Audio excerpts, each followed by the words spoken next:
Today is February 21st, 2018. My name is Blair Williams, and I'm here this morning with Mr. Frank Brandt. Is that correct? Correct. Good morning, Mr. Brandt. We'll start off by asking sort of where were you born? I was born on a farm north of Newville. Okay. Is that what your family did for a living? That's correct. Farming? Yes. What? Sort of, I'm wondering, how did your family come to be in Cumberland County? Do you know? Well, as far as I know, a couple of generations have always lived in Cumberland County. Mm-hmm. So, settling in that Newville area? Yeah, the Upper Mifflin Township area north of Newville. Yeah. Okay. Did you attend school? I did. I attended a one-room school for 8 years. What was the name of the school? Mount Hope. Mount Hope, okay. And then where did you end up attending high school? Newville. At that time, it was Newville High School. Okay. What was that experience like attending sort of that one-room schoolhouse at Mount Hope? It was kind of interesting in that, of course, being with students of all 8 grades was kind of an interesting experience because we had from being a very small young child to mingling with the older students in the school, and everybody had to get along with each other. That was kind of an experience in that. As I recall, in those days, there wasn't any bullying or anything like that. All of the students seemed to be congenial to one another. And did all of your families sort of know each other? Being in the area? Yeah. Yeah. Mm-hmm. Yeah, I probably knew all the neighbors within a 5-mile radius, maybe. And most of them were farm people. Mm-hmm. Was it sort of a culture shock then going to Newville for high school? It was. I thought that was the biggest building I had ever been in. I'm wondering, what was your graduating class size? 1950. Well, and how many people were in your class? My graduating class, there were 40 people. I believe, as I recall, we started with like 80 and we ended up graduating 40. Is that just because people sort of dropped out to military service? Well, some, but mostly it was just people would go 1 year and decided they didn't like it. And back in that day, jobs were fairly accessible, so it wasn't a problem to get a job if they dropped out of school. Sure.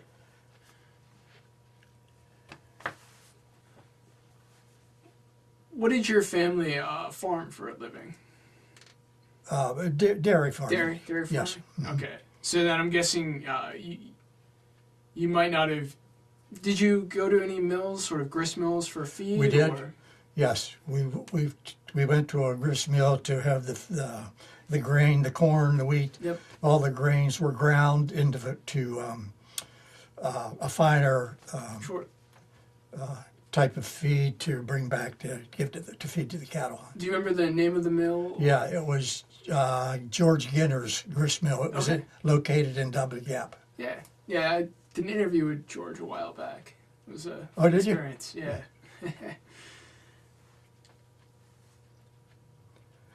Interestingly, in that day, we had no electricity. So really? I grew up on a farm without electricity.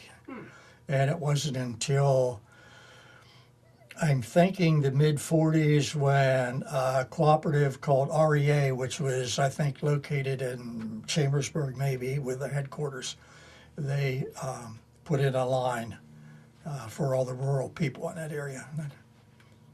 The REA, that's what it stands for, Rural Electric Association. One of the things that I'm wondering about sort of the Newville area was how big of a role, and maybe this wasn't the case for you in Upper Mifflin, but how big of a role did sort of the Big Spring play in your life? It didn't, because at that time,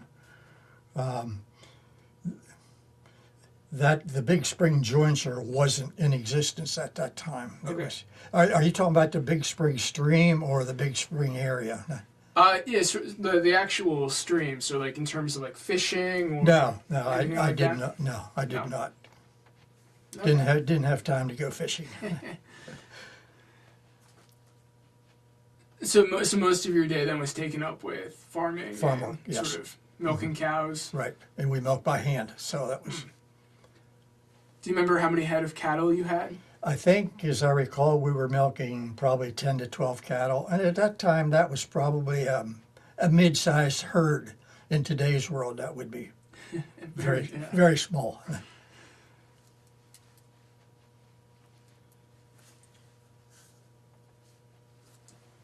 I'm wondering, so you're living in Upper Mifflin. Did you attend church in Newville, or was there a church nearby? Well, there was a church.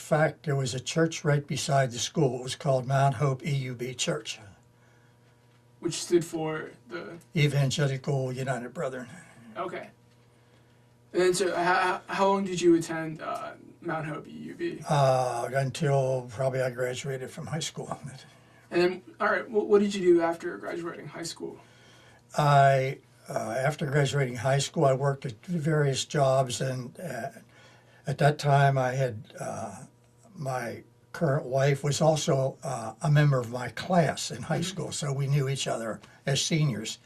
And she went on to college, and I didn't have any money to go to school, so I worked some jobs in the area.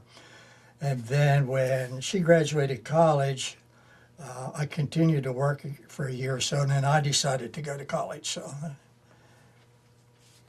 at Shippensburg? No, I went to Penn State. Penn State.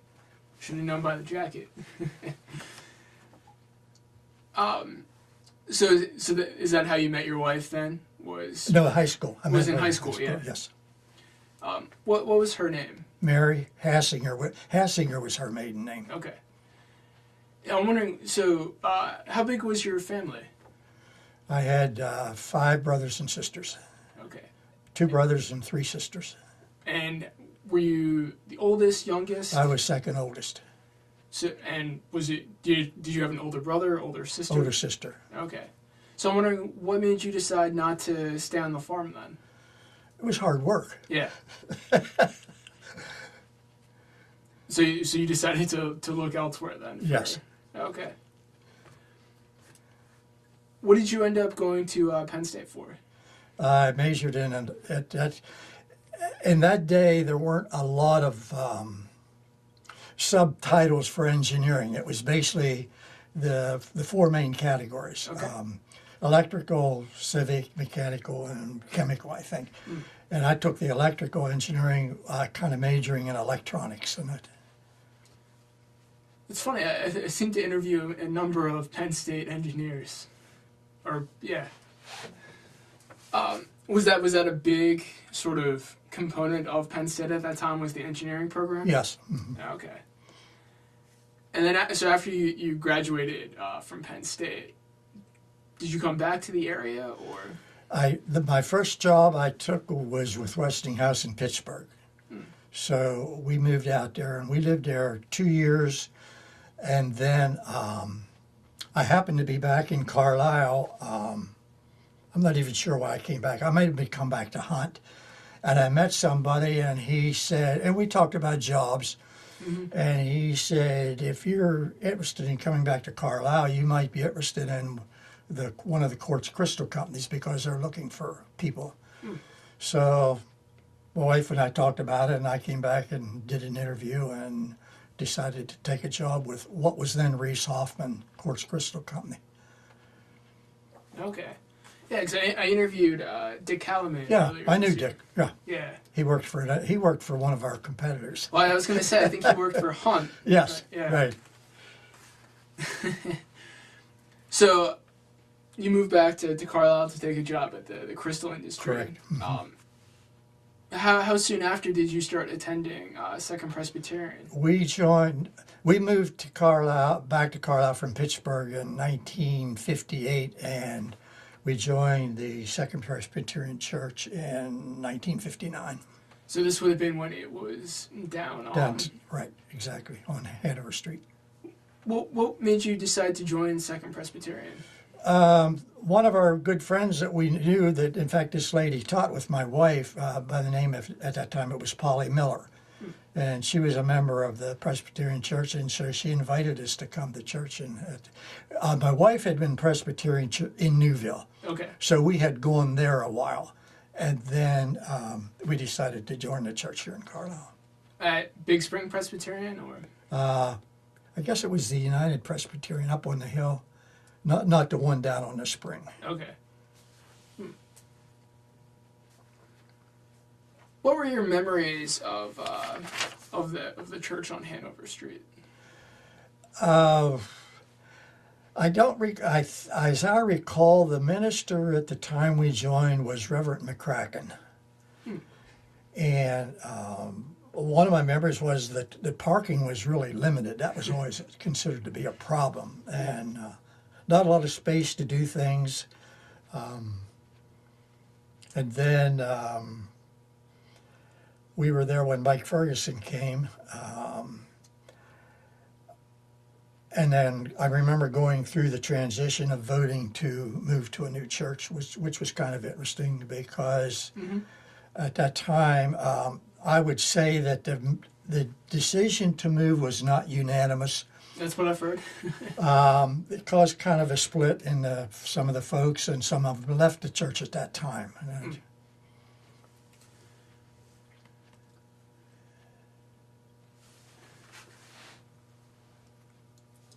I'm wondering, so you mentioned that parking was limited. Did you live near the church, or were you living sort of? No, we did not live. I'm trying to think. At that time, we lived on. We lived in an apartment on Willow Street.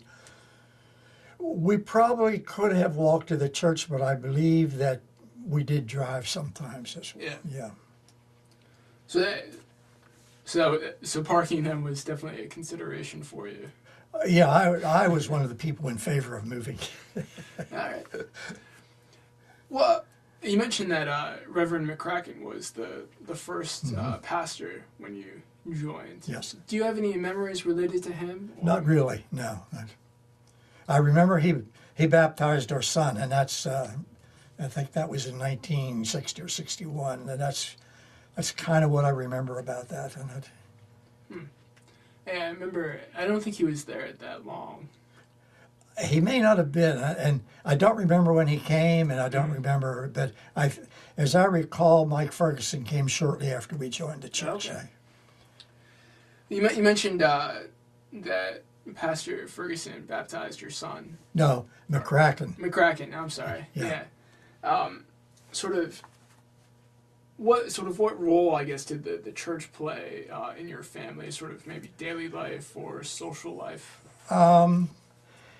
When we moved, I don't recall a lot of what happened at the church downtown. When we moved to the new church, the congregation sort of came together and was really a very active, ongoing church with a lot of activity.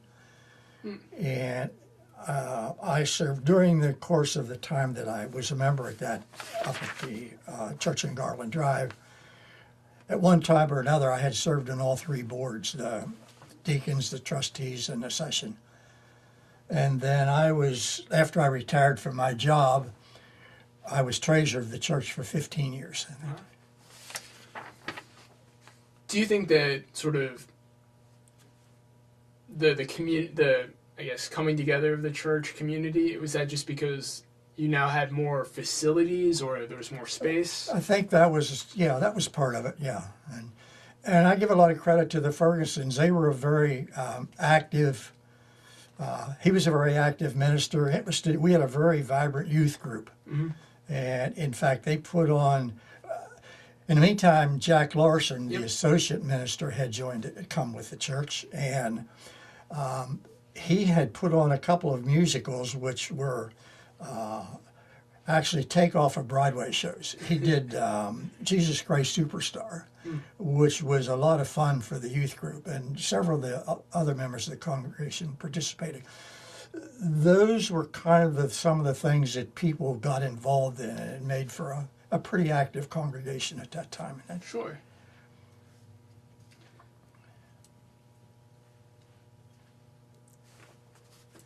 I guess maybe I should have asked this a little bit earlier, but I'm wondering, what was your first memory of a significant event related to the church? Of which church? Second Pres. So, I Well, I guess my first memory of an event was what I had described was the vote to move there, which that was kind of And you said you were in favor of it. I was, yeah. Do you remember why you were in favor, or? I just felt that the church was kind of maybe stagnant at that point. It wasn't going anywhere. There wasn't much as far as Sunday school. There wasn't much as far as youth. And I saw that as a big change when we moved to the other church. And that, several young couples had joined the church, and it became a very active church. Do you remember anyone who was particularly in favor of or maybe opposed to the vote? Some of the old-time family members of Carlisle, I remember Harriet McRae, in fact, was one who was very opposed to it, and she ended up leaving the church. Jim Humer, who was an attorney at that time, an old family name in Carlisle, he was opposed to it. That was interesting because his mother, even though she was opposed to it, she came with the church to the new church, and so she came to the new church and he left the church. So that. I remember Mr. Callman mentioning that he was opposed to it, but he admitted that he was wrong. Well, one of the arguments for staying in a church, they felt that it was a place where people in the downtown area could walk to church. Mm-hmm. I guess that was the biggest argument for staying there. Yeah. Do you remember maybe, and then some of the proponents? Do you remember who those individuals were that wanted to move to Garland? Yes, Maslins. Maslins? That was probably the biggest reason for moving there, because they were, of course, big contributors to the church. So that. And then I remember Bud Gardner was also. Bud Gardner, yes. Yeah, but he was an employee of the Maslin. Yeah. But Bill Maslin in particular was a big advocate of making the move. Do you remember maybe some of the arguments that he was putting forth? Well, I think the fact that the downtown church needed a lot of renovation at that time, when there was a problem with the roof, and the feeling was that because there was limited parking, the church was in disrepair. They just felt the need that we needed a new church, and I think a few people have mentioned that it also had a very odd layout, where you constantly had to walk through one room to get to another room. Yeah. And you mentioned that you served on all three boards during your time as a member of Second Pres. Do you remember any particular memories related to those? Nothing really stands out. With being a member of the board of the session, of course, we dealt with a lot of individuals, and but I don't recall any specific events in particular that. Okay. What about some of the people that you may have served with? Well, as I recall, I think I served with Dick Cattleman on the Board of Trustees. Gene Schlossnagel, he's an old-time member of the church. I served with him probably on a couple of the boards. He was a member of session, I know, several times. And, in fact, I think he was moderator of the session. And, Mrs. Huber, I served with her on the session. Those are names that come to mind right offhand. Well, what was a meeting then like with the group? I guess how did you meet? Where did you meet? What did you discuss, maybe? Well, the trustees, of course, that was the business aspect of the church. It had to do with how we allocated the money and budgets, that sort of thing. The deacons were primarily service-related people who visited members of the congregation. If they needed food, they organized making meals for the people. In visitations in hospital, that sort of thing. And the session was primarily, I would say, responsible for the direction of the church. And were the meetings generally, I guess, congenial, or? yes, for the most part, they were. Yes. Could you just walk me maybe through a typical session meeting then? The session meeting would usually open with prayer, and the minister usually was the moderator of the meeting, and he would maybe bring up topics for discussion at that particular meeting, and some of it may do with membership, some of it may have to do with policy, any topics of conversation that the members then would discuss, pros and cons, and maybe at some point they would need to vote on things. That was kind of the... For the most part, during your service, was this generally Pastor Ferguson? Yes. Mm-hmm. Do you remember him sort of mentioning anything like that sort of stood out to you over your service? No, I just found him a very kind, polite, sort of energetic individual. You know, that most, as far as I know, most people really got along with him well. Yeah. You mentioned that earlier about sort of the youth involvement with the church with Associate Pastor Larson. And you mentioned that you had one son. Did you have other children? Or I had a son and a daughter. Yeah. How active were they? They were active in Sunday school. Yeah. And did they participate in any of the sort of musicals? I think, as I recall, when those musicals took place, they were probably younger, and I don't know that they really participated in those particular activities. That yeah.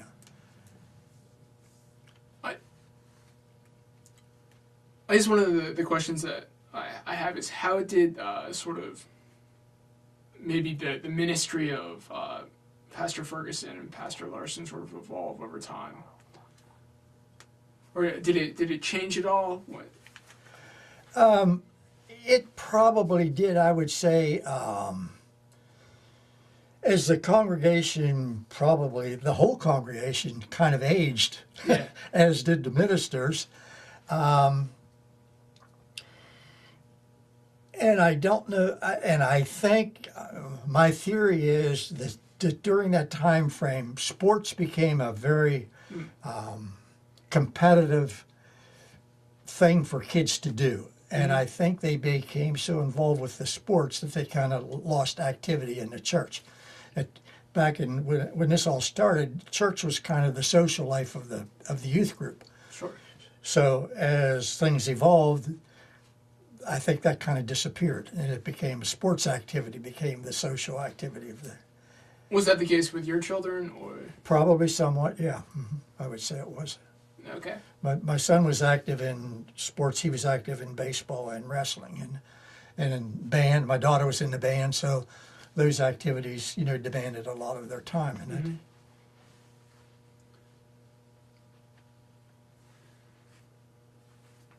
Mm-hmm.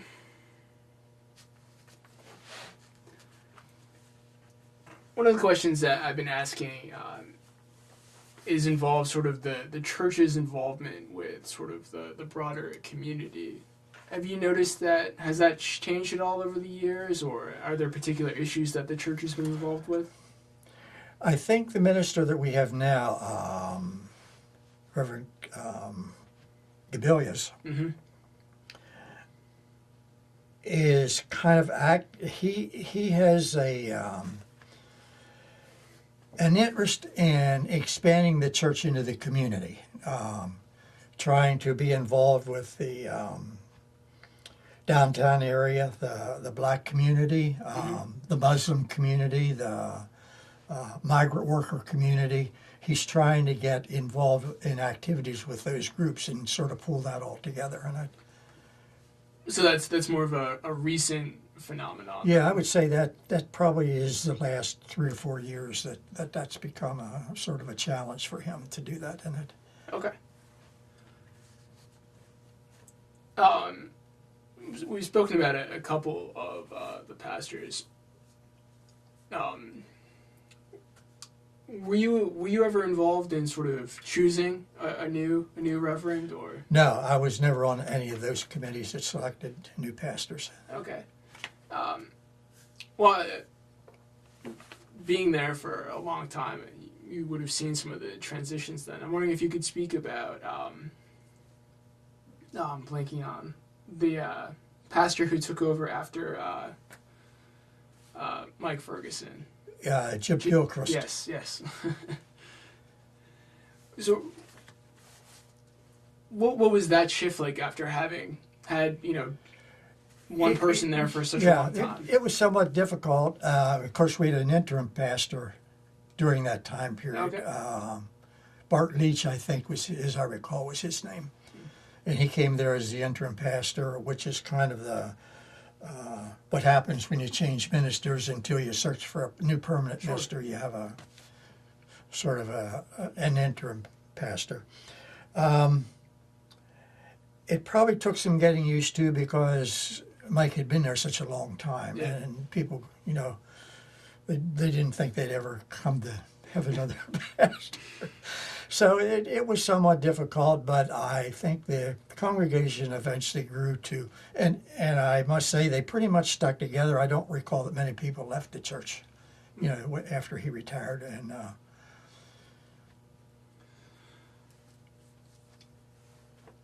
I'm wondering, what was the sort of defining, I guess, how would you characterize maybe Reverend Ferguson, like sort of what type of sermons did he give, or what was his focus? he was very much in history. Was he? And he would put it in story form, which I found to be very interesting. Yeah, he was a good storyteller. And then how did that shift with Reverend Gilchrist? Reverend Gilchrist he did also deliver a good sermon.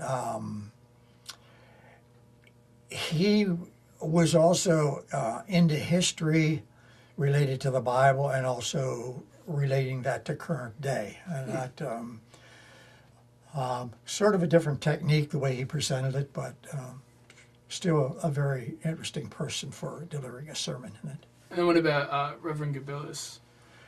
I would say he and Reverend Gilchrist are kind of the same in that they, Reverend Gilchrist, Reverend Gabilius also is very good with biblical history and relating that to current day. And then both of us have mentioned Jack Larson as the sort of the first associate pastor. Mm-hmm. Are there any other associate pastors who have sort of stood out? Jennifer McKenna, who was the associate after Jack Larson retired. She was a very, Jack Larson was unique in that not only was he an associate pastor, he was the director of the music, director of the choir, and he wrote music. So he was kind of a talented person. And Reverend McKenna was a very compassionate person, good with visiting hospitals and visiting people, and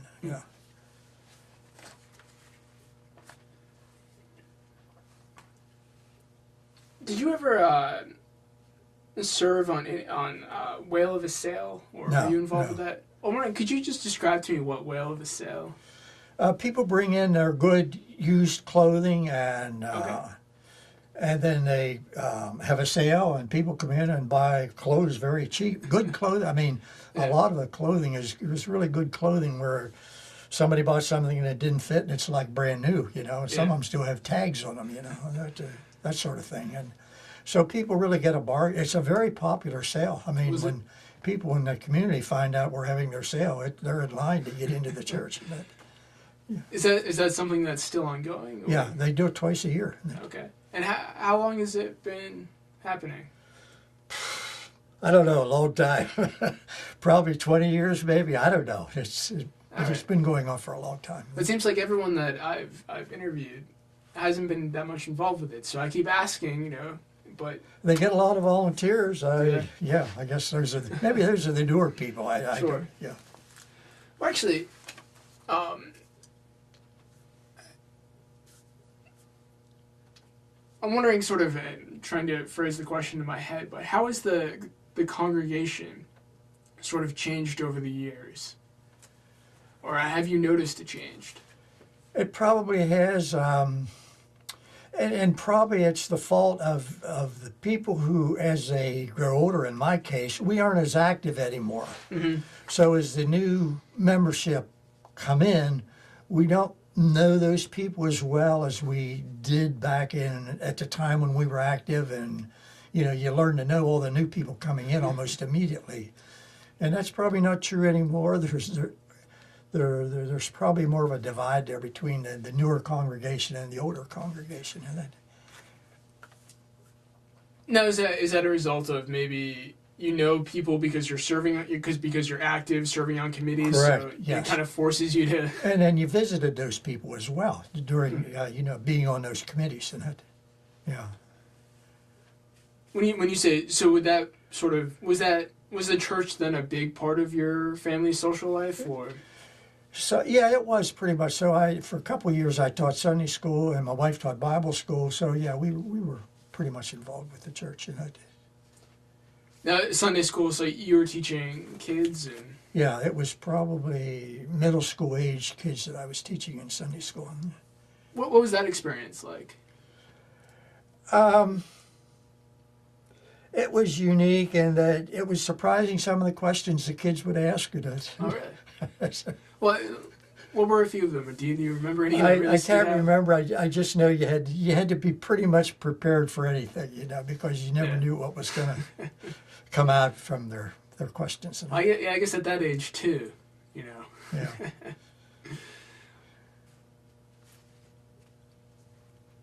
Did you have to go through any training to teach Sunday school, or was it kind of? Yeah, there was a teacher's training, and then we had a manual that we followed, which we used to prepare for the class for the coming Sunday, and that there would be an outline for the lesson that was going to be taught. Do you remember any students that stood out to you, or maybe that? Well, one I remember was Rob Fry. Okay. Of course, my son was in the class. Rob Fry. I think there was maybe one of the Gardner girls was in it. A Rosenberry girl. Those were some of the family names at that time, that I recall that were in the class. So I guess going back to an earlier question, some of the kids that you were teaching, I'm assuming you also sort of knew their parents as well. Yes, I did. Mm-hmm. They were all heavily involved in the church. The parents were involved with the church, yes. So these are a little bit more, I guess, metaphysical questions. But I'm wondering, do you recall a time when your faith played a particularly important role in your life, or when faith played an important role in your life? It's a little. I'm not quite sure how to. No, it's fine. We'll move on. So again, this is another little higher level question. But how has sort of your faith journey influenced your life over your years? I think it probably grew as I grew in the church. And there were a couple of times, especially with illness, where I think that probably helped to get us through that. We had some, in one particular case, we had a very serious illness with the family, and that I think faith helped us get us through that particular incident. Well, it probably goes back to that other question too. Yeah. So it's nice to have sort of that church community and faith to sort of Yes. rely on. Mm-hmm. We'll shift a little bit back to sort of a broader focus. I'm wondering how has the county changed since you were young, growing up in Upper Mifflin? That has changed probably from the standpoint of most of those rural farms that I knew in that day are pretty much going where maybe 2 or 3 people have bought up a lot of those properties, and they've now turned into a couple of large farms as opposed to the many smaller rural farms at that day. Well, yeah, I imagine you probably can't make a living on milking 12 cows. No. I mean, now a herd of 100 or more cattle would be a mid-sized. Yeah. I mean, that's so a lot of those people work in factories or jobs in Harrisburg. You know, that's very little small farm work anymore in the area. When you were growing up, did you come to Carlisle a lot, or? Not too much. Mostly went to Newville or Shippensburg. Okay. Well, I'm wondering why Shippensburg? Shippensburg had some clothing stores, as did Newville in that day, and you know that. Was it just closer, or? Yeah, it was a little bit closer. Mm-hmm. Because I've been interviewing some people from Newville recently, and I guess that they're all more Carlisle centric. Well, yeah, that would be true. Yeah, if people from Newville would come to Carlisle. Yeah. So so I'm just getting my county geography. So Upper Mifflin, then you would have been closer to Shippensburg. Mm-hmm. What was Shippensburg like when you were growing up then? Well, I don't remember a lot about it other than just going there to maybe the stores to buy clothing or something, you know. Was there any store in particular that? I don't even remember them. The store I remember in Newville was a store called Barley Levette's, which was a clothing store, and Bowman's Hardware store. Those were the 2 stores primarily that we visited, you know, when we went to Newville, either clothing or hardware. You mentioned that you worked at a crystal factory in Carlisle. What was what did you do at the crystal plant? My primary job was design quartz crystals to use in electronics. In that day, a lot of crystals were used in military application, missiles, radar, that sort of thing. One of the things I was kind of proud of that when we first sent the first man to the moon, Alan Shepard, Westinghouse developed the camera which took all the pictures of that moon landing, and Rieshofen and myself developed the crystal that went into that camera. So that was sort of my claim to fame. Yeah, no, definitely. Well, how did you go about designing the crystals then? Well, crystals came in a raw form of quartz. You know, they would be chunks of quartz, and the idea was to take that quartz, and it had electric properties, which quartz is one of the unique thing about quartz crystals is it has electrical characteristics. Sure. And you needed to design and figure out how you were going to cut that raw piece of quartz into small, usable pieces, and the rotation of getting it out of the raw quartz in order to define how it was going to perform in the electrical circuit. And it had the properties of electrical components like capacitors, inductors, resistors, that sort of thing. That was all unique in a piece of quartz.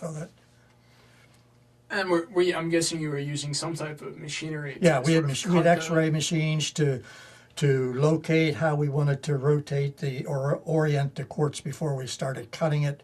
We had grinding machines to cut it and grind it into designs and shapes that we needed to put. How many people were working at the plant? When I started there were probably 350 people. It gradually grew to maybe 450, and when the quartz wristwatch first came into being, which was a very lucrative business at that time, we grew to over 1,400 people. In fact, we had a satellite plant in McConnellsburg. We were working 3 shifts, and we couldn't hire enough people to do the work. And then that lasted for a couple of years, and of course then the Japanese entered the market, and that all went away. Well, how many people were involved with designing the crystals? Designing, we maybe had 4 or 5 people at that time. And then so what was that process? You design the crystal, then you send out the specifications to the manufacturing people, and then and then they would manufacture it. And as the design person, you were kind of responsible for seeing the project all the way through final testing and make sure that all of the specifications were adhered to. How time intensive was that process? Or did you have to design like each quartz crystal, or was it? You did, well, yes, you did in a sense. However, there were certain basic formulas that you could use, and some designs were very closely related to another design, so it was just a matter of tweaking the design a little bit. Not everything was brand new. But so you didn't have to. So you could apply sort of one design to. I guess I'm wondering, were the crystals pretty similar in terms of? Yeah, they were sort of, but because it was such a wide frequency range that you were involved with, it required like circular, rectangular, square. Those would all fit in sort of a family of frequency ranges, and so. Okay. It's a little over my head, but hopefully some people watching this will know. Will have a better idea than I do. Well, how did the job change over time then? You mentioned that the quartz watches Well, were... Reefshoffen was involved. We designed some of the first crystals that went into computers. And then, of course, the wristwatch, that was a big the AT&T, the Western Electric Company at that time, in the telephone systems, those all required quartz crystals. And of course, then with the military, as I mentioned, the one that comes to mind is the Patriot missile, which is a defensive missile. That was kind of a big project for us. That had quartz crystals in that for guidance purposes. So a lot of the changes were sort of adapting to the new technologies. Right, and then what happened was they found ways of minimizing components where they could put what used to be a circuit board of maybe 3 square inches. They reduced that to maybe a postage stamp where they could deposit minutest amounts of metals on that particular circuit board. And that, of course, then replaced some of the components that we were making. So that... I'm guessing you mentioned that you went to Penn State and were an engineer. Did you learn anything about quartz crystals at that time, or was a lot of this just sort of on-the-job training?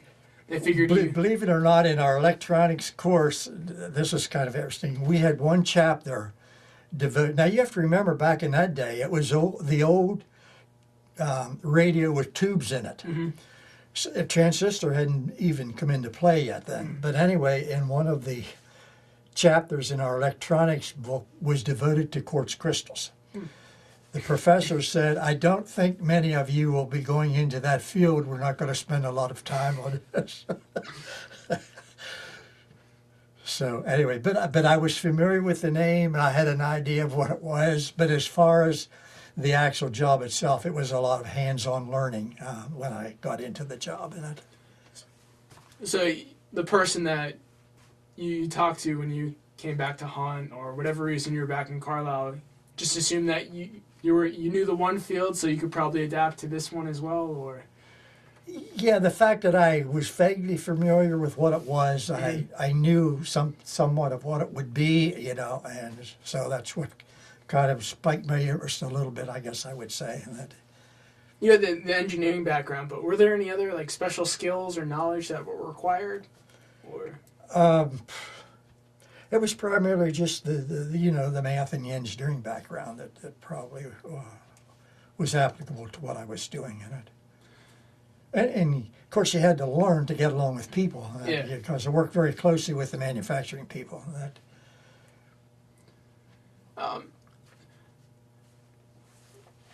Coming a little bit back around to Second Pres, you mentioned that Dick Allen worked for one of your competitors. Did you have a friendly rivalry back at the church? Yeah. We had sort of an unwritten rule in all of the companies in Carlisle. At that time, there was Hunt, Reese Hoffman, Pizzo Electric, and McCoy Electronics, which is now in Mount Holly.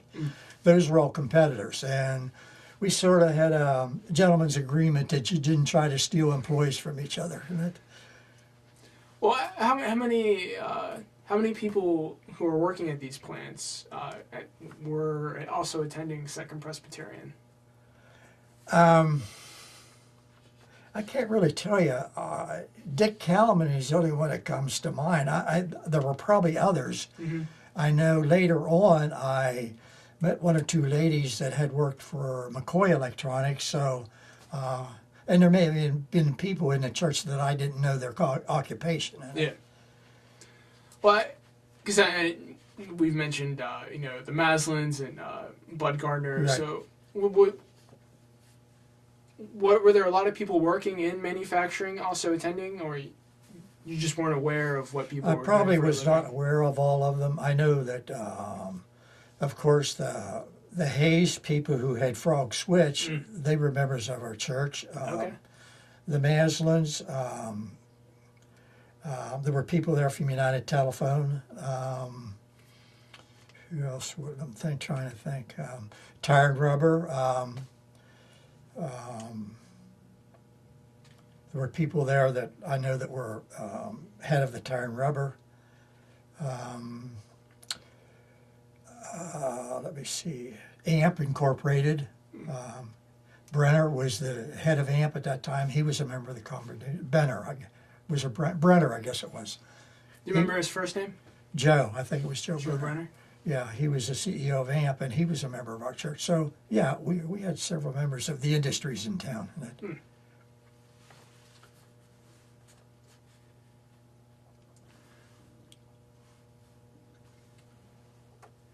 Well, so one of the questions I like to ask is always, was there anything I should have asked but didn't, or is there anything else you want to discuss? Or I have one story that's kind of interesting. When we, Sure. Shortly after we built the new church, which was early 70s, we had the flood of 72. Agnes. Agnes. Yeah. It flooded the basement of our church. Somebody may have told you this story. I don't think so, actually. We took up the carpet. There were maybe half a dozen of us, rolled up the carpet, which was very heavy because it was water soaked. Yeah.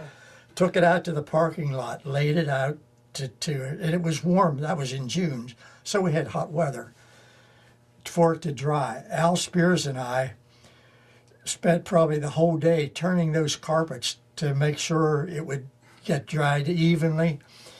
After all of that work, we took it back. We were going to put it back in, and it had a bad odor, so we had to end up throwing it away and getting new carpet. And this was the new church then, too. Yeah, that was in the new church. So it kind of got off to a pretty bad start. Yeah, right. Yeah, so Well, thank you so much for coming in and speaking to me about both Second Presbyterian and the crystal industry. And you're welcome. yeah, it's been a pleasure. Thank you.